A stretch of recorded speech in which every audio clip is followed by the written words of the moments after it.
இன்றைக்கு அக்டோபர் 2 காந்தி பிறந்த நாள். இன்றைய நாளிதழ்களில் காந்தி தொடர்பாக பல கட்டுரைகள் வந்திருக்குது. காந்தியை நினைவு கூறுவோம் அப்படின்னு அரசு விளம்பரங்களும் வந்திருக்குது. காந்தியை நினைவு கூறுவது அப்படின்னு சொன்னா எப்படி நினைவு கூறுவதுன்னு ஒரு அடிப்படையான ஒரு கேள்வியும் வருது. 1947 அவருடைய பிறந்தநாள் அன்னைக்கு அவர் இறுதியாக ஒரு பிறந்தநாள் உரையில, அவருடைய கடைசி பிறந்தநாள் உரையாக தான் இருக்க முடியும், அவர் பேசும்போது சொல்றாரு, இன்று எனக்கு பிறந்தநாளை வழக்கமான வழியில நான் கொண்டாடுறது இல்லை. இந்த நாளில் நான் விரதம் இருந்து ராட்டை சுற்றி பிரார்த்தனையில் ஈடுபட வேணும்னு சொல்லுவேன். என்னுடைய பார்வையில் ஒருவருடைய பிறந்தநாளை கொண்டாடுவதற்கு சரியான வழி அதுதான். ஆனால் நான் இன்று துக்கம் அனுசரிக்கிற நாளாக இருக்கிறேன். நான் உயிரோடு இருப்பது குறித்து உயிரோடு இருக்கிறது எனக்கு ஆச்சரியத்தையும் வெட்கத்தையும் தருது அப்படின்னு அன்றைய சூழலில் இந்தியா இருந்த நிலையை கருத்தில் கொண்டு அவர் அதுக்கப்புறம் பேசும்போது முதல்ல இப்படி சொல்றாரு. ஒரு குறிப்பிட்ட சமூகங்களுக்கு இடையில இருக்கக்கூடிய மோதலையும், பாகிஸ்தானில் நடக்கக்கூடிய அநியாயங்களுக்காக, அங்கு நடக்கக்கூடிய இந்துக்களுக்கு எதிரான படுகொலைகளுக்காக இந்தியாவில் இஸ்லாமியர்களுக்கு எதிரான ஒரு படுகொலையை நடத்துறது எனக்கு மிகுந்த வேதனையை தருகிறது. அப்படி நாம மிருக உணர்வோடு இருக்கிறது தப்பு அப்படின்னு சொல்லி அந்த 1947 அக்டோபர் 2 அவர் ஆற்றிய உரையில அவர் சொல்றார். ஞானி அவருடைய அந்த உரையிலிருந்து அவரை நினைவு கூறுவதை பற்றி தொடங்கலாமா அப்படின்னு? தாராளமாக தொடங்கலாம். அந்த உரையில சொல்ற ரெண்டு விஷயமுமே இன்னைக்கும் எவரும் பின்பற்ற வேண்டிய ரெண்டு அம்சங்களுடைய அடையாளமாக தான் பார்க்கணும். ஒன்று தன்னைத்தானே சுயவிமர்சனம் செய்து கொண்டு சரி செய்து கொள்வது. அவர் ஆத்ம சுத்தி, பிரார்த்தனை என்கிற சொற்களை பயன்படுத்தினாலும் அதில் அவர் குறிப்பிட வருகிற விஷயம் ஒவ்வொரு மனிதனும் தன் பிறந்தநாள் என்று தன்னைத்தானே தன்னுடைய வாழ்க்கை, தன்னுடைய மதிப்பீடுகள், தன்னுடைய செயல்பாடு எல்லாவற்றையும் ஒரு சுய பரிசோதனை செய்து பார்க்கணுங்கிற சுய விமர்சனம் இருக்கு இல்லையா? அது நிச்சயம் எல்லா காலத்திலும் எல்லா மனிதர்களுக்கும் பொருந்தும், எல்லா சமூகத்துக்கும் பொருந்தும். அவரவர் நம்மை நாமே தொடர்ந்து சுய விமர்சனம் செய்து கொண்டு அடுத்த கட்டத்தை பொறுத்து யோசிக்க வேண்டிய அவசியம் இருக்கின்ற அது ரெலவெண்ட்டாக தான் இன்னமும் இருக்கு. ரெண்டாவது அம்சம் அவர் சொல்வது, இன்னமும் நான் இந்த சூழ்நிலையில உயிரோடு இருக்கிறேன் என்பது ஆச்சரியமாகவும் வெட்கமாகவும் இருக்குன்னு சொல்றார் இல்லையா? அது அப்போ அவரை சுற்றி இருக்கக்கூடிய அந்த மோசமான அந்த ஒரு சூழல்ல இது என்னை என் உயிரை போய்விடக்கூடிய அளவுக்கு அதிர்ச்சி ஏற்படுத்தாமல், அது என்னை பாதிக்காமல் நான் ஆகிவிட்டேனா அப்படிங்கிற கேள்விதான் அவருக்கு அந்த ஆச்சரியத்தை ஏற்படுத்துது. இதை பற்றி ஒன்று செய்ய முடியாமல் இருக்கிறேனே என்பது ஒரு வெட்க உணர்ச்சியை, நாணத்தை ஏற்படுத்துகிறது. இதே ரெண்டு உணர்ச்சி இன்றைக்கும் சமூகத்தில் நமக்கு தேவைப்படுகிறது. நம்மை சுற்றி இருப்பதை பார்த்துவிட்டு இந்த சூழ்நிலையில் நாம் இப்படி ஒரு வாழ்க்கை வாழ்ந்து கொண்டிருக்க வேண்டுமா, இந்த சூழ்நிலை நாம் என்ன செய்கிறோம், ஒன்று செய்யாமல் கையாலாகாத நிலையில் இருக்கிறோமான்னு நம்மை நாமே கேட்டுக்கொள்வதற்கல்ல.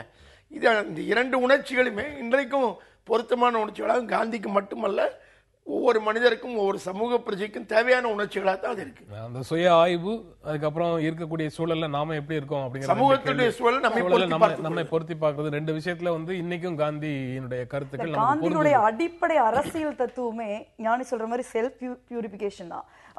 பிறந்த நாள்ல மட்டும் இல்ல, நீங்க தொடர்ச்சியா அவர் அதை மட்டும் தான் செய்யறாரு. அவரோட முழு நேர அரசியலே செல்ஃப் பியூரிபிகேஷன் தான். அதுல இருந்து தான் எக்ஸ்டென்ஷனா தான் அவர் எல்லா அரசியலையும் பாக்குறாரு. இப்ப ஞானி சொன்ன மாதிரி இன்னைக்கு ரொம்ப ரெலவெண்டா இருக்கு. ரீசெண்டா நடந்த உத்தரப்பிரதேச தேர்தல்ல அந்த 9 தொகுதிகள், இடைத்தேர்தல் நடந்த 11 தொகுதிகள்ல மட்டும் மொத்தமா 600 வகுப்பு கலவரம் இந்த அரசாங்கம் பதவியேற்றப்ப நடந்திருக்குது. அந்த தேர்தல் நடந்த தொகுதிகளில் மட்டும் 400 வகுப்பு கலவரங்கள் திட்டமிட்டு நடத்தப்பட்டது. அப்ப தேர்தலுக்காக மக்களை கொள்கிற ஒரு அரசியல்ங்கிறது, மக்களை கொன்று மதங்களுக்கிடையே சண்டையை மூட்டுகின்ற அரசியல்ங்கிறது அன்னையிலிருந்து இன்னைக்கு வரைக்கும் ஒரு குறிப்பிட்ட கட்சியுடைய ஒரு குறிப்பிட்ட இயக்கத்துடைய ஆயுதமா இருக்கு. குறிப்பிட்ட கட்சியோட நின்று போற விஷயமா இல்ல, அது அரசியல் ஆதாயத்துக்காக பல அமைப்புகள் அந்த மாதிரியான பணிகளுக்குள்ள ஈடுபடுறதாகத்தான், மக்களை பிளவுபடுத்துற வேலைகளை செஞ்சுட்டு தான் இருக்கு. அதை ஒரு குறிப்பிட்ட கட்சியோட அப்படின்னு சொல்லி காந்தியை பற்றி பேசுகிற போது நாம் கட்சி அரசியலை கடந்து போய் பிரச்சனைகளை பார்க்க வேண்டிய அணுகுமுறை இருக்கிறது. ஒவ்வொரு கட்சியும் வெவ்வேறு காலகட்டத்தில் வெவ்வேறு காரணங்களுக்காக தவறான பல்வேறு நடவடிக்கைகளில் ஈடுபடுகின்றன. அப்படி ஈடுபடாத ஒரு மதிப்பீட்டு முறை வேணும், வேல்யூ சிஸ்டம் வேணும் என்றால் அப்பதான் நாம் காந்தியிடமிருந்தோ, மார்க்சிடமிருந்தோ, அம்பேத்கரிடமிருந்தோ போய் நாம் தரவுகளை பெறுவது என்பதே அந்த ஒரு அடிப்படையான கோட்பாடு. மதிப்பீடுகள் நமக்கு வேணுங்கிறதுக்கு தான் நம்ம அவங்க கிட்டலாம் போறோம். கட்சி நடத்துவது எப்படிங்கிற அன்றாட பிரச்சனை இல்லை. அன்றாட கட்சிகள் நடந்து கொண்டிருக்கிற முறையில் இருக்கிற கோளாறுகள் எங்கிருந்து வருது? அடிப்படையான மதிப்பீடு முறையில் இருக்கிற கோளாறுகள் இருந்து வருது. அப்ப அந்த மதிப்பீட்டு முறைகளை மாற்றி பார்க்க வேண்டிய பார்வை இருக்குல்ல, அதைத்தான் காந்தி வழங்குகிறார், அம்பேத்கர் வழங்குகிறார், மார்க்ஸ் வழங்குகிறார். இல்ல ஞானி சொல்றதுல கட்சிங்கிற பதம் இருக்குதுல்ல, அதுவே காந்திக்கு அப்புறம் ரொம்ப காம்ப்ளெக்ஸ் ஆயிருச்சு. காந்தி சொல்ற கட்சிங்கிறது வந்து அது ஒரு மூவ்மெண்ட், அது ஒரு இயக்கமா தான் பாக்குறாரு. நீங்க காங்கிரஸ் கட்சியோட நடைமுறைகளை 30களில இருந்து பாத்தீங்கன்னா அதுக்குள்ளதான் கதர் மூவ்மெண்ட் நடந்தது, அதுக்குள்ளதான் ஆலய பிரவேசம் நடந்தது, அதுல இருந்து எக்ஸ்டென்ஷனா தான் வினோபா பூதான் மூவ்மெண்ட் நடத்தினாரு. ஒரு அரசியல் கட்சிகளுடைய டே டு டே அஃபேர்ங்கிறதே வந்து நீங்க மக்களுக்கான பணிகளை மக்களோட இணைந்து வேலை செய்யறது தான். அப்ப அந்த செல்ஃப் பியூரிபிகேஷன் ப்ராசஸோட எக்ஸ்டென்ட் என்ன, இன்னைக்கு பாலிடிக்ஸ்ல நான் அரசியல்வாதினா நான் அரசியல் பண்ணுவேன், மத்த யாரும் பண்ண வேண்டியதில்லை, அப்படி ஒரு இது இருக்கு. ஆனா அன்னைக்கு காந்தியோட அரசியல்ல அப்படி ஒரு பிம்பமே கிடையாது. எல்லாரும் எல்லா மக்களும் எல்லாத்துலயும் கலந்துக்கிட்டாங்க. அப்ப அரசியல் இயக்கங்கள் எல்லா மக்களும் கலந்து கொள்ளக்கூடிய எந்த விதமான இன்ஹிபிஷனும் இல்லை. அன்னைக்கு காங்கிரஸ் வேற, இந்தியா வேற, மக்கள் வேற இல்ல.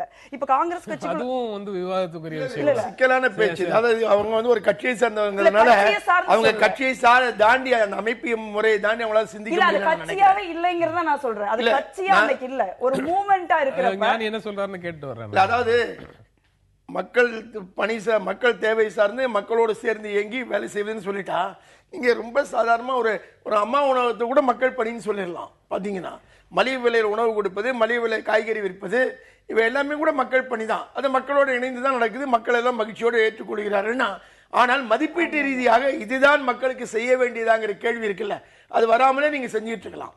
என்ன ஆனால் அடிப்படையில மதிப்பீடுகள் அடிப்படைக்கு திரும்ப போக வேண்டிய அவசியம் இருக்கு. பணி அடிப்படையில் மட்டுமே இல்லை, அந்த பணியே எந்த மதிப்பீட்டின் அடிப்படையில் நடக்குது. இப்போ இன்னைக்கு தானே எடுத்துங்க, இன்னைக்கு தினம் தமிழ்நாடு அரசு போன 2 மாதம் முன்னே அறிவித்தபடி கல்லூரி மாணவர்கள், பள்ளி மாணவர்களுக்கெல்லாம் பேச்சு போட்டி, கட்டுரை போட்டி அறிவித்திருந்தார்கள்.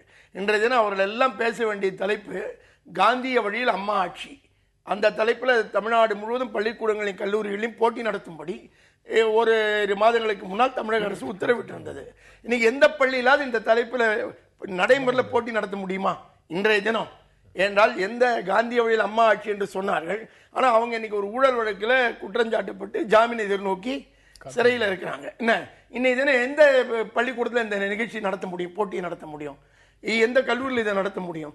அப்ப அடிப்படையில் மதிப்பீடுகள் அடிப்படையில் காந்தியை நாம் பார்க்கிறோமா, மதிப்பீடுகள் அடிப்படையில் சமூகத்தை நாம் பார்க்கிறோமா, அரசியலை பார்க்கிறோமான்றத முக்கியமாகுது. அதை நோக்கிதான் நாம் போக வேண்டியிருக்கு. ரொம்ப தப்பா நான் சொன்னதை தப்பா புரிஞ்சுக்கல, ஆன்டியா சொல்றாரு. நான் சொன்னதுக்கு ஆன்டியா அம்மா உணவகங்கள் நான் ஆதரிக்காதான் சொல்றேன். அது வந்து ஒரு ஸ்கீம், அது வந்து ஒரு அரசியல் கட்சியோடைய அரசாங்கத்துடைய மூவ்மெண்ட் கிடையாது. இப்ப கதை மூவ்மெண்ட்டுக்கு பின்னாடி கோட்பாடு இருக்கணும் அப்படின்னு மதிப்பீடுகள் இருந்தா மதிப்பீடுகள் இருந்தா மட்டும்தான் ஒரு நல்ல மதிப்பீடுகளும் ஒரு சொசைட்டி மேலான கன்சர்ன்ஸ் அது செல்ஃப் பியூரிபிகேஷன் இல்லாத ஒருத்தர் வந்து பார்த்துக்கு வர முடியாது. அவர் சொல்லும் போது 3 பேர் சொல்றாரு, அவங்க கிட்ட இருந்து நம்ம உரசி பார்த்துட்டு நம்ம மதிப்பீடுகளை 3 பேரும் ஒரே கோட்பாட்டின் வழி நடப்பவர்கள் இல்ல. இல்ல அவங்களோட அடிப்படையான மதிப்பீடுகள்ல ஒரு ஒற்றுமை அவங்களுக்குள்ள இருக்கு. அந்த 3 பேரை நான் எப்படி பாக்குறேன், 3 பேருடைய செயல் திட்டங்கள் முற்றிலும் ஒன்றோடு ஒன்று வேறானவை. ஆனா 3 பேருடைய அக்கறைகளும் பொதுவாக ஒரே அக்கறை உடையவை. மனித சமத்துவம், மனித நேயம், இந்த 2 அடிப்படையான அக்கறை 3 பேருடைய நீங்க பார்க்க முடியும். அதுக்கான வழிமுறைகள் செயல் திட்டங்கள்னு வரும்போது 3 பேர் வெவ்வேறு புள்ளிகள் இருந்து பாக்குறாங்க. நீங்க பாத்தீங்கன்னா நீங்க திருவிக்கா போன்ற ஒருத்தர் பின்னால பேசும்போது காந்தியும் மார்க்சியும் நாம் எப்படி இணைப்பதுங்கிறத பத்தி திருவிக்க பேசுறாரு. இன்னைக்கு நீங்க காந்தியும் மார்க்சியும் அம்பேத்கரையும் எப்படி இணைப்பது பேச வேண்டிய காலகட்டத்தில் நாம் இருக்கிறோம். இதுதான் அடிப்படையான விஷயம். இந்த இணைத்து கொண்டுதான் நீங்க அடுத்த கட்டத்துக்கு போக முடியும். இல்ல அடிப்படை கோட்பாடுகள்ல வந்து அவங்க 3 பேர் வேற வேற விஷயங்களுக்காக பண்ணா கூட அடிப்படை கோட்பாடுகள் அவங்க நம்புறாங்கல்ல, அதை அவங்க காம்ப்ரமைஸ் பண்ணிக்கிறது இல்ல. ஞானி சொன்ன மாதிரி மக்கள் சார்ந்துதான் அந்த 3மே இருக்கு, ஒரு தனியான ஒரு அமைப்பு இல்ல. அப்ப அடிப்படையான கோட்பாடுகள் காந்தியத்திலிருந்து மதிப்பீடுகளும் ஒரு சமூகம் சார்ந்த எல்லாரும் சேர்ந்து செய்யற வேலை தான் வந்து. அப்ப வந்து இன்னைக்கு எல்லாமே வந்து மதிப்பீடுகள் சரியிறதுனால இப்ப மக்கள் வந்து நம்ம முதல்ல பேசுன மாதிரி இனம், மதம், சாதி, ஈவன் ஜெண்டர் இந்த மாதிரி வந்து பல குழுக்களா பிரிஞ்சுட்டாங்க. அப்ப அந்த குழுக்களுக்கான நியாயங்கள்னு ஒண்ணு வருது. அப்ப பொதுத்தளம்ங்கிறது எங்க வருது? பொதுத்தளத்தை வந்து நம்ம வந்து தனித்தனி தளமா சுருக்கிறோம். பட் காந்தியம் வந்து இருக்கிற தனி குழுக்களை வந்து பொதுத்தளத்துக்கு விரிவுபடுத்துது. அப்ப அது வந்து ஒரு மிகப்பெரிய கம்பேஷன் பத்தி பேசுது, கருணை மிகுந்த ஒரு ஈக்குவலான சொசைட்டி பத்தி தான் பேசுது. அதை வந்து எப்படி அடையறோம்ங்கிறதையும் அவர் சொல்றாரு, தொடர்ந்து வந்து சொல்றாரு இல்ல, அவர் செஞ்சாரு.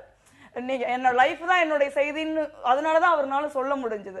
அப்ப இன்னைக்கு வந்து அந்த அவர் எல்லாத்தையும் அவருடைய அரசியலே சமூகம் சார்ந்தது, சமூகமே அரசியலா இருந்தது.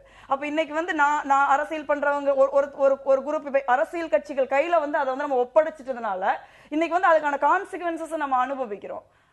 அத வந்துதான் காந்திகிட்ட இருந்து நம்ம காந்திகிட்ட இருந்து நம்ம ரிவர்ஸ்ல போயிட்டோம்ங்கிறது தான் பிரச்சனை. நம்ம பேசலாம், ஒரு இடைவேளைக்கு அப்புறம் நம்ம தொடர்ந்து பேசலாம்.